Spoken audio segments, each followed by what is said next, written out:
Welcome back to the Butterfly SZN podcast, guys. I have my dear friend Katherine Horrigan on today. She is a professional dancer, a mother, an entrepreneur, has a 7-figure business in a dance academy in Virginia. She is literally like the real deal. I admire her in so many ways.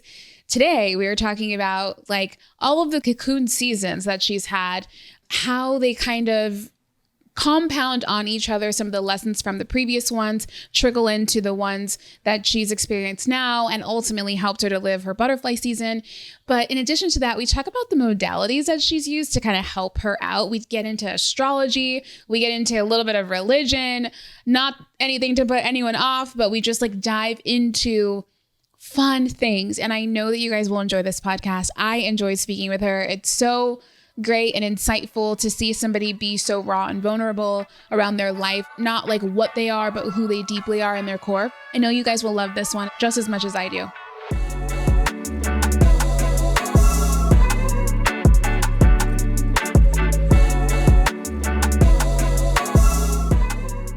Welcome to the Butterfly SZN podcast, Katherine. I'm so excited to have you on, literally like stoked. For those of you that are listening, Katherine and I are in a mastermind together, and we have just hit it off on all of the things transition, butterfly season. I mean, we all go through transitions in our lives, but when those that resonate with you, I always want to share them with you. And so that is why we have Katherine on today to talk about 3 major transitions that have happened in your life, major cocoon seasons, if you will.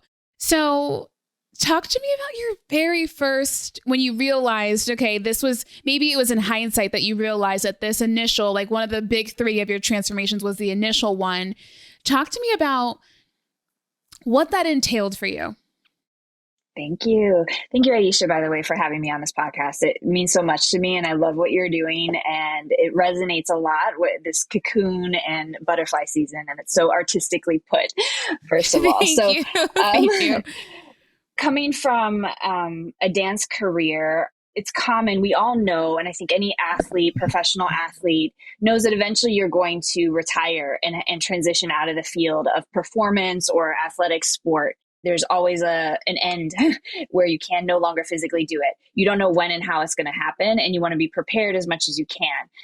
In my case, I became injured. I was a professional dancer for 8 years, touring the world, and my final dance company was based in Mexico City. And I was injured when I was in Israel on tour, and I kept going, pushing through it. And I was confident that I would get back out there. It took a long time to get the surgery I needed. It was a knee injury. By that time, I had a second knee injury, and then a year after that, a third. So by the third surgery, it was clear I wasn't going to be able to get back to the 100% that I would have needed to continue. So in hindsight, the first time it hits, even if I knew it was going to be coming, where I was in my life and mentally, I wasn't ready for it. I was sure I was going to keep going and pushing through and getting back out there.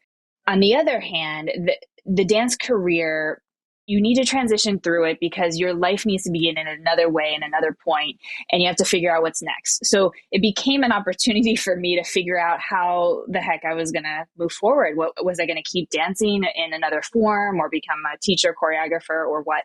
Had you thought about that before? I had, and there's a part of me that was very drawn to business always. And I was always trying to fix the dance companies I was in, or trying to fix the organization behind it and get involved in how things were running. So once I started to clue in and become aware of myself and what I was drawn to, I started to pay closer attention to it, what it was I was naturally doing. And in the dance field, you're always a hustler. You're always working many jobs. Yeah. You have down seasons. And so you're doing other things. So I was having so many other, from modeling to waitressing to, all over the place to running productions to, there was just so much that I did on the side. So I was developing other skills that I would end up using, but I found myself very drawn to business. And so I decided to go back to school.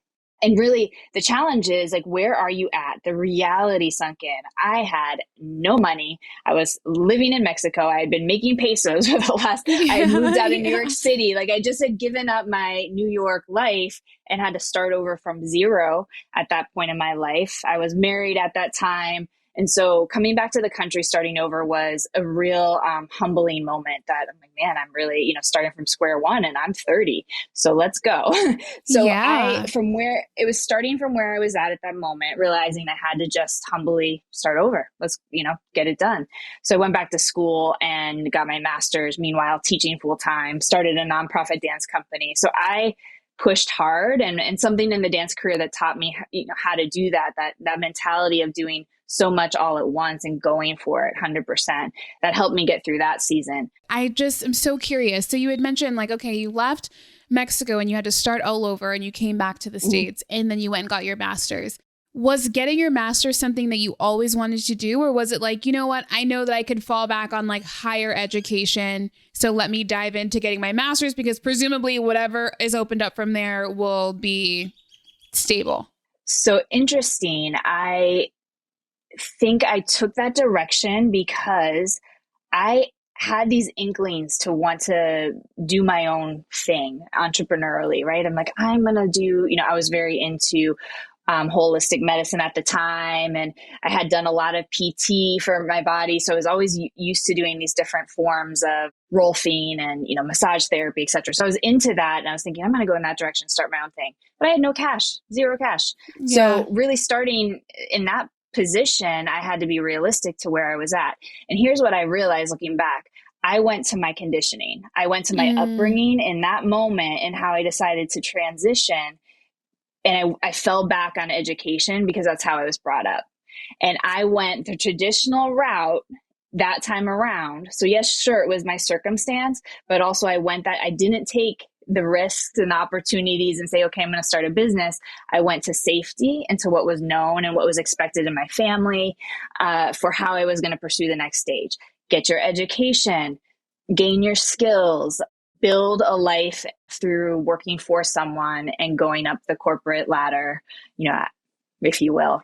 That's so interesting. And the reason why I ask that is because I didn't want to project, because I feel like in hindsight, when I think about having gone to law school, while I would 100% do it over again because of all that it taught me, it wasn't necessarily like aligned for me. I was doing it because it felt like the natural next step almost, but I just wasn't fully lit up by it. And I felt like there's a difference between, being lit up by something and also just being good at something. Like I was good in education because that's what was normal to me. Exactly. That's what felt safe. Now, in hindsight, with this information, is there something that you would have asked yourself to prompt you to think more deeply about that decision, falling back on something that's more comfortable versus maybe pushing yourself to take a little bit more risk? Do you think that there were prompting questions that you could have gone back and asked yourself so that you could have made that decision differently? Wow. Yes, absolutely. I should have checked in with my gut and gone with where my heart and that passion, that sense of passion, excitement was leading me versus the practical, doing the right thing because that's what was needed. I was always trained and conditioned to do what was needed. Okay, put your head down and just go and do what has to get done. I took that approach. So I could have checked in more deeply with myself and asked some questions about, well, what if I wanted to do this, how? There's got to be a way, or start to access other people and bring them into the picture, have some expanders in my life that were doing it. And at that time, I don't think I saw it. I didn't see a path. And so I didn't take it. Yeah. I didn't think it was there for me or accessible at that moment. So funny how it then circles around, because what you're meant to do eventually is what you're meant to do. It just had to go through a couple other crises to get there. Just, it's like a 10-year thing. Yes. Yeah. You go with your master's and then you start a nonprofit. And then what? Okay, so I was running a dance company, a nonprofit dance company with my former husband, and I was teaching full time and then managing a dance school. So I started getting very practical skills. My master's was in arts management. I was thinking I was going to focus on the nonprofit side, but quickly I was running someone's for-profit dance school. And as I grew into that, it was just practice training on the ground for running a company. And I just kept gaining new skills. And I'm someone who's just very growth oriented. Once I've learned one thing, I want to dig into the next thing. And it was always fueling because there was always something to get better at or improve the school on, and I could keep growing through it. But towards the end, which was coming around 2020, I was getting pretty stuck and ready for something new and feeling like I needed something else. Again, I wasn't checking in with myself. At this point, I have a daughter, responsibilities. I think I had, in my, limited thinking, I thought I had reached the cap of my career. Like, I have everything, healthcare in this dance career field. You take what you can get. It's not traditional. It's not corporate. Right. You're very grateful for having a career and a stable living and, seemingly a good, healthy life. So I was grateful and thinking that was my cap, but I was not satisfied. I was bored. I wanted more. I just couldn't, I was so restless. If I again checked in. So here it goes. What were the signs? So we're noticing a pattern, right? Like the pattern is like check in with your gut. But for someone listening, it's like, that's the beauty of hindsight, right? We can look back and see, ooh, I should have checked in. Ooh, I should have checked in. But it's like, you didn't have the tools to know you should check in. So or even the signs to know you should check in. And then thereafter, the tools to like tap into what needs to happen after you check in. What does integration look like when you know that you're unfulfilled? Or what does integration look like when you're bored? What does that mean? What does that tell you? What does that mean for you? Because it might mean something for someone else. So tell me, what were the signs that you needed to have made different decisions? For sure, I was executing with putting half the effort in. I didn't have to work for it. And as soon as I was in that zone, it was no longer fulfilling. It wasn't challenging work anymore. And I was less and less engaged with what I was doing. I got to the point in the company that everyone else was able to do the work, and I'd groomed them and grown them, and they were all in good positions. And so my mind immediately went to what else can I do? So I started working on software and started other projects that I just found interest in because if I recognize back, I was bored. So the signs were I was bored and I was looking for something else to satisfy that itch, that need to do more and get into something new. And I was less excited about dance itself, which is interesting because that was my passion and what I was there for. And I wasn't that, I just done it all already for that company or for the role that I was playing in that company. And I could tell I could have just looked for something else at that point. But as circumstances happen, because I wasn't making the decision, it was made for me. Yeah. Basically. Yeah. So, I don't know if I answered you enough there, because those are great questions that I should ponder further. Just how much what was I seeing and how were my behaviors then? But yeah, it was antsiness, like unsettled and ready for something else, and just not putting a lot into what I was actually doing, which is when I'm really committed to something 100%, I live, breathe, and eat it. And in that case, I wasn't.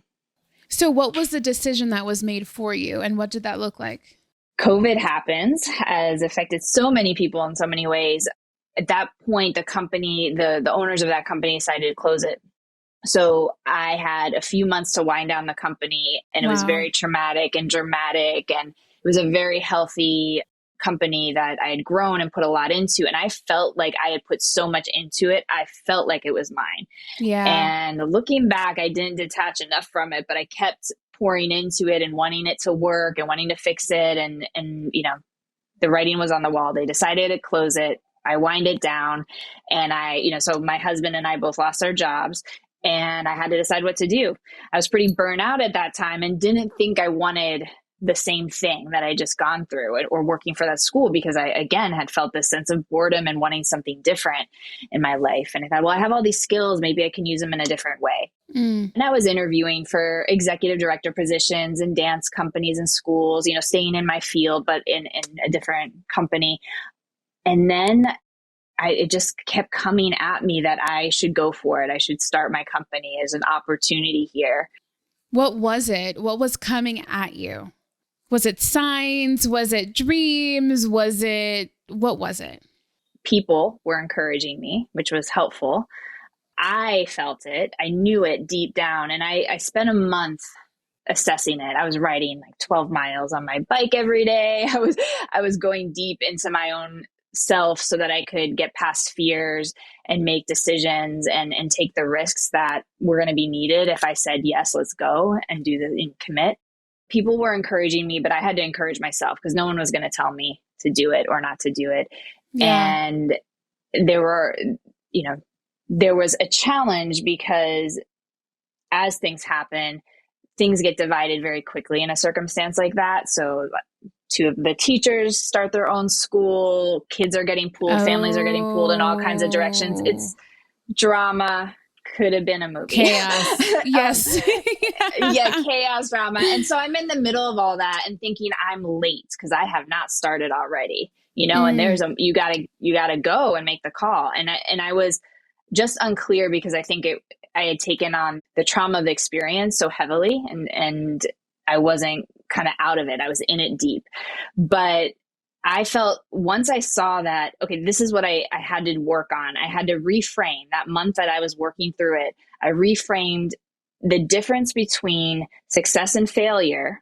It wasn't about that anymore. Like what could happen, if this goes well or doesn't. I changed it into who am I going to be? Who is the person right now that is going to get through this? Because what's more interesting at the end of this is me looking back at myself, my future self saying, who were you right now in this moment? Are you going to let these circumstances dictate your life? Are you going to be the person that, tries something, takes a risk and pulls through? Because that outcome is more worth it than anything that I said I went for something versus does this business succeed or fail in this moment? When you hit those rock bottom moments, I found myself much more willing to take a risk. I had nothing to lose. Except my ego, right?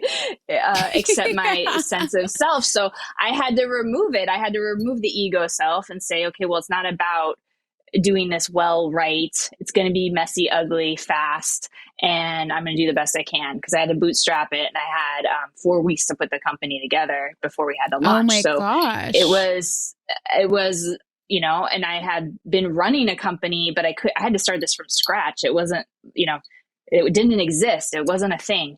I had to let everybody know about it. So I made the call mid-July and had to be up and running late August, 100%. This was summer of 2020. No one was going inside. Kids weren't going to school. So I just committed. I got staff on board. I promised them jobs and I didn't even know if I could follow through. I was like, we're going to figure this out. What the so I just hell? rallied. I was like, we're going to bring all these people together. We're going to get the customers, the families. And a big part of that was bringing on staff who committed, to working with me, even after what we had just gone through. So that was huge looking back and getting people to join me in this new challenging moment and saying, let's go for it. Why not? So I'm very grateful to that and the people that came on board with me and trusted me. Right. I mean, that's so beautiful because it's like you think about 2020 during that time, everyone was scared, everyone was fearful, and you making that decision, having that conversation with yourself, other people, other staff, other parents, other children are able to borrow that belief also and show up in a room where you created the energy in the room. You didn't match the energy of like all that was around you, which is so beautiful. Ooh, right. Isn't that true? And as everyone says, we can find opportunity in adversity, but you don't always see it when you're in the middle of it. It's, easy to look back and say, wow, that was a massive opportunity. And I could have missed it if I sunk into my fears and the what ifs. And so I'm really grateful I was able to shift my mind and work through that and get over it to the degree that I could take action and do it quickly. Totally. And I just went on automatic. Wow. Okay. So did you use any modalities, any resources, anything to shift that mindset? I know like in some instances, like it is as easy as just making a decision and moving forward with the decision that you made. But sometimes, like we talked about in this, like in your cocoon seasons, in the first cocoon season with school was like, oh, I'm going to lean into what's more comfortable. And now we're in this pattern again of transition, and you're about to enter or leave a cocoon season, and you have the opportunity. Do I stay in here longer, or do I embrace the unknown? When you made that decision, like you said, was there anything that was supporting you in that? Or was it just a decision? No, I was listening to so many books and podcasts at that time. And I should think back on who specifically, because I mean, there's Joe Dispenza, there's all kinds of, Tony Robbins, there's all the, the original greats here. And then from there, it just kept going for me because I knew I needed guidance. I needed to get over myself to get into what was needed. So I know I was listening and reading a lot because we couldn't even spend time with people. There was no community. There was no community. So very isolated at that moment. And my family couldn't be helpful either. They were fearful and concerned. So I was careful about who I spoke about these things with, because I could have easily just taken on people's fears and worries for me. And that's definitely something to notice. Like you want everyone's support, but maybe in this circumstance, I couldn't hear from everybody at that moment in time because it wasn't going to help me make the calls I needed. So I was really listening to other people's voices that had gone through challenges and said, hey, this is worth it. Go for it. And then once I said yes, it was all about just movement, action, one step after the other. Stressful and anxious at times and messy, so messy, but I knew what needed to be done. It was just how could I get it all done in the time frame? And I think the one thing, anybody who's an entrepreneur, you may think you've got to have it all figured out and all planned and, branding and all, marketing and all these things set up to go. The reality is you don't. You need customers. You need people willing to follow you. And so at that moment, I had to access my leadership and I had to access my relationship, my ability to create trust with people. And I spent so much time with people, listening to them, understanding their fears, their concerns. And we got really creative in how we were going to deliver. Everything was new. You had to come up with a new mechanism for executing dance classes. And so we had to do it very quickly and turn it around and get creative and figure out what the people needed to make them feel safe with us. And that was key. That was key. You guys, I just dropped Butterfly SZN merch, and I'm so excited to share it with you. It is sweatshirts that talk about the beauty and the transformation, Butterfly SZN, high vibes only, like all of the universal truths that we love as Butterfly SZN podcast listeners. And so if you're listening to this podcast, I want to offer you a discount code only available to my very special Butterfly SZN listeners. And if you check out on the Butterfly SZN website, www.itsbutterflyszn.com, go to the shop and use the promo code podcast, and you will get a 10% discount on any Butterfly SZN merch as a thank you for listening to this episode. So I'm excited for you guys to be rocking your Butterfly SZN stuff. If you have it, post it online, tag me in it. I want to repost and celebrate all of us vibing high in our Butterfly season or cocoon season or the beautiful transformation. All of it is worth celebrating. And so thank you so much for supporting me. And I can't wait to see you guys in your Butterfly SZN merch. I love that so much. I think the one thing that stood out to me was realizing that sometimes when you're in a cocoon season and you're transitioning and you know that you're transitioning and you're presented with an option, the scary option, which is the unknown, which is the risk, or the option of leaning into what's familiar and then maybe repeating a pattern. And you said, I had to tune out the noise of people that I knew wouldn't be able to see the things the way I could see them, or the vision that you have, or the dream that you have, or tune out the people who would project their fears onto you. I've definitely been in situations where I'm like, hey, I want to start this. Hey, I'm thinking about this. And I feel like I have a better measurement for what feels like a projection of somebody versus what feels like a legitimate, hey, be mindful of X, Y, and Z. And when I didn't have those things, I felt like I was allowing people to tune my own dial, right? Or like give me a compass with their own direction, as opposed to allowing yourself to be like the guiding light, which is, if there's anything anyone takes away from this whole podcast, that is huge, because it's something that you don't intuitively notice because you're just having conversations with somebody, right? And then their fears are being projected onto you and you're like, you know what, you're right, I shouldn't do that. But it's like, that's a them thing. It's not even you. Amazing. And I am an Enneagram 9. So that I am even more receptive. I am very receptive to other people's opinions and feedback. And I'm so open and collecting all that all the time. And so that can be very, it can lead me in the wrong direction, or I can doubt, I can question myself in what I really want and what I believe. So that openness can be an asset, but it can also overwhelm me and make me doubt what I know and what I really need to do. So that is something I've also learned more recently about myself. It never ends. Once you start this process and you know to get to the next version of yourself, you have to keep growing, because you're not going to be able to be and do things the way you did before to get what you want next in life. So now I've gone, even further with that process. I do astrology. I, work on coaching and mentorship, community. There's so many modalities of meditation, manifesting work, because all of it's needed and beneficial. Journaling, and I use them in different ways at different times when I need them, because it doesn't end, because now I'm in another level and I have to keep going. It's so funny that you say that. When I was asking you initially about like cocoon season, your cocoon season, like having to like, the decision was made for you. And I was like, who are you listening to?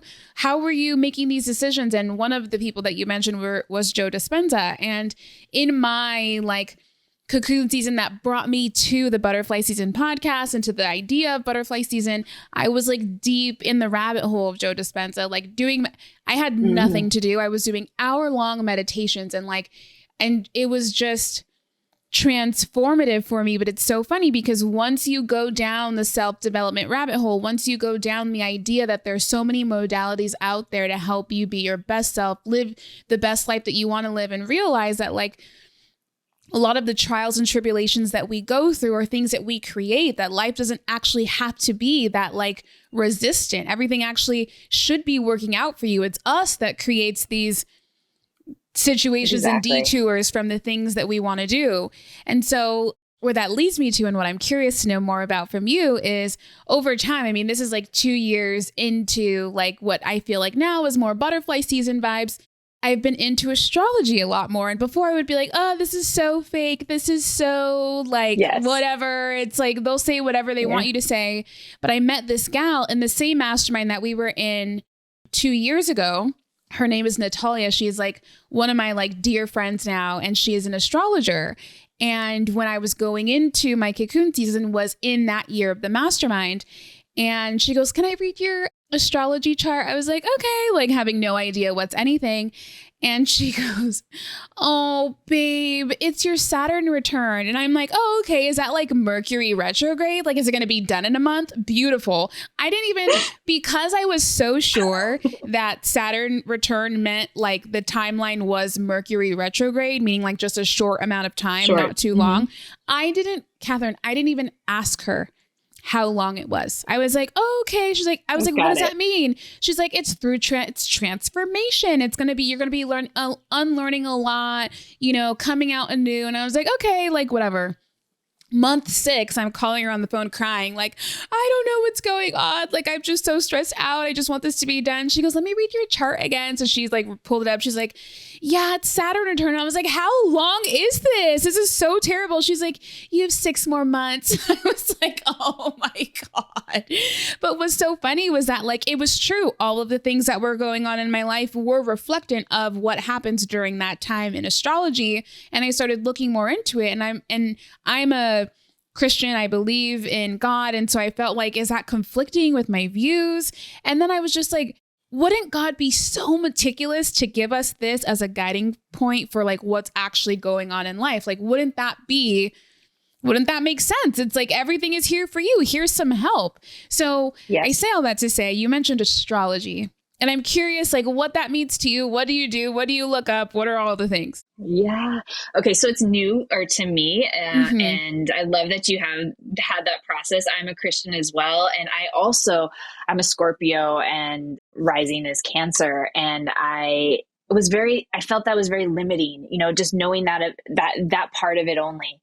And so I only recently, again, on the self-development journey, tapped into it and had my birth chart read and saw these themes in life and these, houses we're going through, and wow, it's so much more complex. Then I did the astrology reading for 12 months for the year. And I basically have mapped out my year now based on how the energy is going to flow for me. Yeah. And this is amazing. And you're right. It does work. And it helps me not be in so much resistance to myself about why things are happening or not happening, or why things are feeling slow, or why can't I be consistent, in a testosterone type of way of like, every day is always the same. I can't do it. And so I fight against myself and my abilities to handle everything all the time. But now that I've tapped into that and honor it more, I am more patient and recognize that there's gonna be times for this. And this is the moment for this particular thing going on in my life. And yes, so far, everything seasonally that has been, projected for me has actually occurred. So how do I use that energy and maximize it when I have it, when it's a certain way, and then go into a different season and prepare for that? So that's been really interesting, and I'll definitely use that tool. And I'm very curious, and I want to know more about it, because things happen in life, and I wonder what the heck, these eclipses that are going on, and like what is oh. Why is it so emotional right now? Yes, What's going on, everybody? Yes. Everyone take time right now. It's not an easy season. Okay. So there's this guy on Instagram that I follow. I think his name is Jonathan L. Dent. He's an astrologer, and he does like carousel posts that explain what's going on. And he'll explain what's going on, and then he'll at the end say, this affects your rising sign based off what's happening, how it's passing through your houses, right? Yes. And if you guys haven't, if this is like, over your head, if you go to his page, I'll put it in the show notes. He like helps make sense of a lot of it and like dumbs it down. That's how I've gotten more familiar with astrology, is through his Instagram, because I have no idea about anything. I also love the pattern app. That's also helpful. But anyways, back to Jonathan. So he's been posting about the eclipses, and he'll tell you what that means and what's going on. I literally just like, my husband was in the shower and I sat on the floor and I was reading him all the carousel posts, because I'm like, this is what's happening to us right now. We've been going through like a journey together. We did a hero's dose of shrooms a few weeks ago, and like a bunch of stuff came up that we've been working through. And it's so crazy because every single thing, every theme that him and I have been going through over the last however long, but especially these last 2 weeks, especially since the last eclipse last month to now. And they're very personal themes. It's nothing that you can like doctor up or even use a universal theme like, career. Like, it's very, very specific stuff that people who are like Scorpio rising, Leo rising, Aquarius rising, and Taurus rising, those people, and I'm on the cusp of Cancer, Leo, but I'm in my Scorpio goes through my Leo I'm a Leo rising on the cusp of Cancer and Leo. Anyways. So I read it, and then at the end, he says how it applies to you in your house. And so it'll say the themes that would be going on in your life right now. Literally spot on. Like, you can't even make it up. And what's so crazy is my husband and I have gone on 2 walks in the last week together. And on those walks, we've just been diving deep into like those themes in our life. And so I read it to him, and he was just like, eyes like looking at me really big, like, holy shit, this is really spot on. And in it, one of the things that he says was the people that have those ascending signs, like, you guys are really going through some shit right now. So have like grace for yourself. But the people who aren't, you might not feel this at all, and that's okay too. So amazing. Yeah. It's like, I'll DM you his Instagram. It's good. I love that. It's very helpful. It helps me not feel crazy. Like, why am I going through things all of a sudden, or where's it coming from, or with relationships and things that are coming up for me. And so, it makes me go back into myself to work on things, and then get very curious about all of this, about astrology and all the modalities and my personality, developing self-awareness and understanding. And then how do I get through some of these things? I mean, and one of the things in my astrology was a huge transition that I'm over this course of 7 years where my relationships are going to transform. And it's not over. I think I have another few. And I'm like, oh my gosh, I've been in it. And then I ended my marriage. Okay. So, I mean, all these things have lined up, Yeah. and it's major. It's all about us becoming, still, we're still becoming. Right. So I want to talk to you about the marriage aspect. I think like some people who people who have had the belief like me that astrology is just like crazy talk, doesn't mean anything. It's just woo woo. And somebody could hear that and say, okay, well, you saw in your astrology chart that you were having relationship transformations and then you ended your marriage. Wow. Are you doing that just because of astrology? Walk me through what that was, what that is, how that came to be. I didn't do it in that order. In fact, I actually came about, just to be clear, I came about astrology after all these things had happened. And then it was, okay, these things now make sense. Okay. That they happened the way they did and when they did. The way things played out in my marriage, we grew apart, and it's very difficult. Yes, being, the Christian side of myself, the fact that I'm a mother, the responsibility to family, and there was so much responsibility that it's hard to even listen to yourself when something isn't right. And for you to be, for me to be me, who I need to be now, that it was no longer working. It was very tough. But I would say once I ripped the Band-Aid off and started that business, I became more courageous and more brave to start facing things. And the entire first year of that company, I was working through that. And I, saw a therapist, and I was working through the decision. Even though I knew deep down I probably needed to I wasn't ready to quite make it. And I needed to keep processing it. So I say, everybody has their own path and to get to where they need to go. I just encourage a lot of work and support in that process, because it's not easy. It's not easy. And to come to that conclusion was going to affect so many lives, not just mine. And it's a long-term outcome. And so to make that call, I need to be really ready for it and get support as much as I could. So astrology, I came by later. I wonder, maybe it just would have been supportive if it had been with me during that journey, because I was looking for any modality that could support me in those decisions I was going to need to make and reframe and look at things from every angle and make sure I was making the call that was right for me, right for my daughter, right for all of us as a family. And, the business became a huge support because it was where I could put my attention focus when things were really rough, and also gave me a lifeline for a future opportunity, because then I could see my life as an independent woman and make my own career and wow. Think about myself differently. So I started to see myself and my future in a whole new light. And so the transformation was in process that year. And, by 2021, I made the calls, and, it was the next major thing that had to happen for me to get to where I'm at now. And I would say that just because that call is made and from there forward, things were rough, but then progressively got better. There are always ups and downs now, because it's now I've put things in motion, but it's a process to get really healthy and get really clear and keep getting better over time. And now I'm just on this journey where I have to keep growing, and I want, there's so much more. And where are my limits? Where are my limiting beliefs? Where are my edges that I'm not willing to see past? Why are my dreams limited? Let's keep going. Why can't I see a bigger future? So I question myself in those areas even more now, and what I need, what I'm looking for in a relationship. Who am I now? Who am I going to be in the future? It just keeps evolving. So I think astrology and some of the other tools, getting to know myself better and my needs and my desires. And this applies in business. How do I want to run my company? What role do I want to have? What do I want to do next? I'm working on that now. So though I may be out of some of the cocoon season and launched into a new butterfly season, I'm right back in it again, because now now what? Right. I don't settle for long. I don't stay in one zone for very long. And though I don't like discomfort, who does? Right. But now that I've gone through it a few times and know that I can get past those hard moments, it helps me. It helps me know that I can, and there's going to be a way through, and I can have a support system, and I'm willing, I'm willing to do it to get to the next place, because now it's about service for me now. It's not just about doing the work and being successful. It's like, now how do I give back?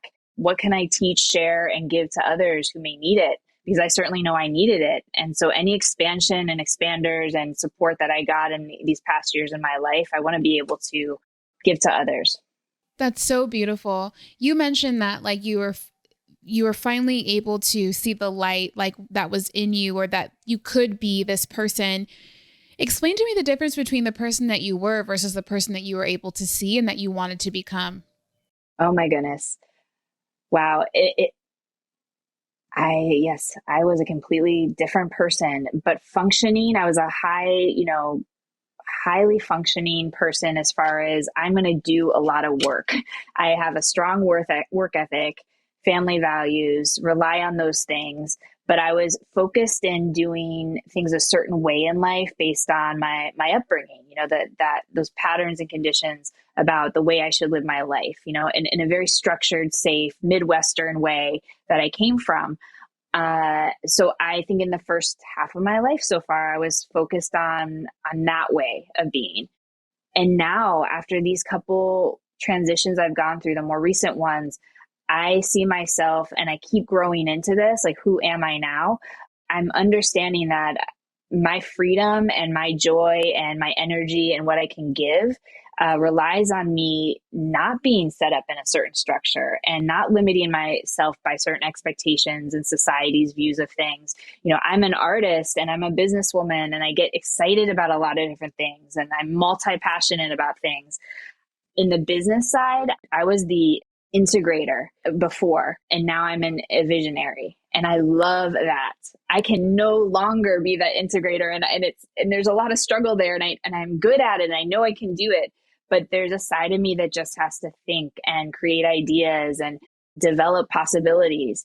And that's new, getting to access that now, and recognizing that's something that I can develop as a strength that may not be something I've practiced in the past because I was used to just doing and executing, checking things off lists. Yeah, I feel you on that. I'm in a similar season where I believe that I am a great executor, but not by trauma, like legitimate trauma, but just by like learned behavior, right? Like law school really allowed me to be an excellent executor, but really my absolute strength is ideation. It is being a visionary. It is seeing things like really big picture. So right now I've been reconciling with being an Enneagram 3, which I think that personality type is appropriately diagnosed because of my learned behaviors, but I resonate more with my human design, which is a projector, which is very much like not Enneagram 3 at all. So that's something we're working on in therapy. But I feel you on that, like, deeply. It's so beautiful. And how over time and as we grow and age, that just accessing our authentic self is so important. Just who are we really? And that's the only way it can be now, being honest with myself and with the world around me, the good and the bad, right? I have to face myself and not all the best moments and ways, but I'm committed to growing and being better. And I can face the fact that I'm not always going to show up the best. And now let's work on it. Let me work on it and access those better parts of myself and how complex we are. We're not any one way. We're just not. And growth comes in those challenging moments for sure. So I won't give that up. I don't regret any of it, though it's been the hardest stage of my life. And, who knows what's coming, but I've grown so much through that and starting to understand who I am and who I can be. And there's so much, I'm a generator in human design. So I love that because I can get behind the desk and just get the work done and focus on the things that have to happen. But then I lose energy. And so then I need to do the things for myself, whether it's exercise and all these other tools or be with people and community to gain the energy to then I can put it out there again. And when I do that, I feel like I'm thriving. So it's recognizing those parts about myself so I actually can live like that instead of just doing what I'm supposed to do and what I have to do. Because now this is my company. So why is anything about what I have to do? Right. I should design it in a way that I don't just give myself a job that I don't want. And that takes time for sure. We're just in our third year. So, and that's an evolution of what the company is, but also who I am personally. And now I'm focusing so much on the values and the core beliefs of our company and the community and culture, because that's how I can help my team deliver, something of me and that came from me, but it's now their job to do so. So that takes time because it's setting up all these systems for it to work properly. But when I get into the zone and I can give them a piece of myself and they can deliver that, it's beautiful. That's beautiful. Yeah.